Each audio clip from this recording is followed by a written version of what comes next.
Tapi dia punya alasan begini, Pak. Kita kan bilang, oh nggak bisa seorang diri dong, mesti punya tim. Jadi harus ada beberapa ahli biblika, spesifik, apa PB, perjanjian baru, manuskrip, sebagainya. Tapi dia jawab begini, Pak. Luther kalau tidak salah menerjemahkan Alkitab seorang diri juga.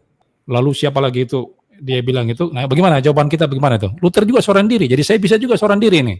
Nah, gimana itu, Pak? Oke, saya coba jawab sedikit. Luther itu di zamannya dia memang ahli bahasa ya.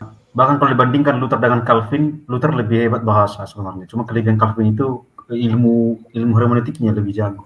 Menurut ahli begitu membanding. Tapi kalau bahasa, Luther lebih hebat dari Calvin bahkan.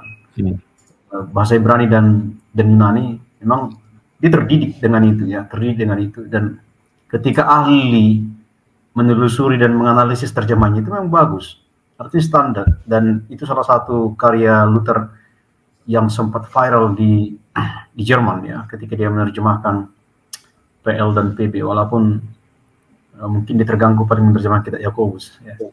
Tapi saya pikir Luther layak mengerjakan itu dengan kapasitas dia. Oke, Pak Jingo mau tambah? Saya menambah lagi gini. Luther pada waktu menerjemahkan itu pada saat eranya Textus Receptus. Jadi Textus Receptus itu kompilasi naskah Yunani oleh Erasmus yang basisnya itu sebagai Byzantine text. Nah, begitu Textus Receptus keluar, maka itu jadi dasar penerjemahan untuk Alkitab lainnya, King James dan sebagainya.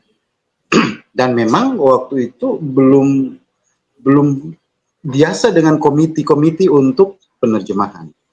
Nah, jadi kalaupun Luther terjemahkan sih nggak bisa jadi dasar kita di zaman modern ini mau meniru seperti Luther.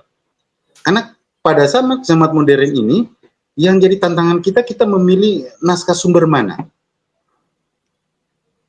Nah, kalau Luther saat itu ya sudah, Textus Receptus semua sudah menganggap diterima sebagai receive text, nggak masalah. Jadi sudah, tinggal orang yang tahu Greek tinggal salin ke Inggrisnya, misalnya seperti itu, atau salin ke Jerman.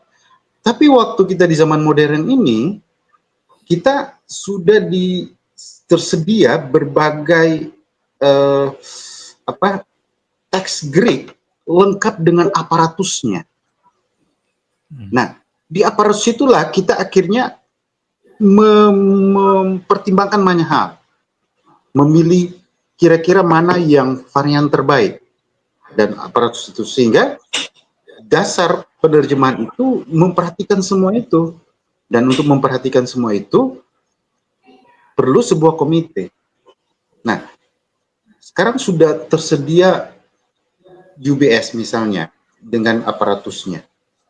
Kalau Pak Yonatan Purnomo mau tetap pada jalur akademik, ya sebaiknya acuannya pada naskah UBS atau Marshall Allen. Walaupun Marshall Allen sih lebih spesifik untuk scholars dalam kajian-kajian biblikanya.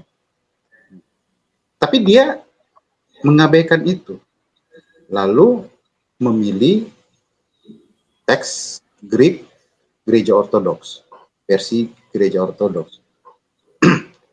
Tapi sayangnya waktu dia memilih pilihan itu untuk jasa penerjemahannya, ya kalau dia terjemahkan saja, ya nggak masalah, itu hak dia. Tapi yang disayangkan dia sertai dengan klaim bombastis bahwa yang terjemahan lain itu tidak kanon, tidak sama autograf, salah, banyak revisi. Itu sih masalahnya di situ. Sah-sah saja kalau dia mau terjemahkan. Tapi begitu klaim seperti muncul, nah itu yang problem. Jadi saya kira tidak tepat sih perbandingannya dengan Luther, jadi tidak apple to apple lah. Konteksnya beda sama dulu dengan sekarang.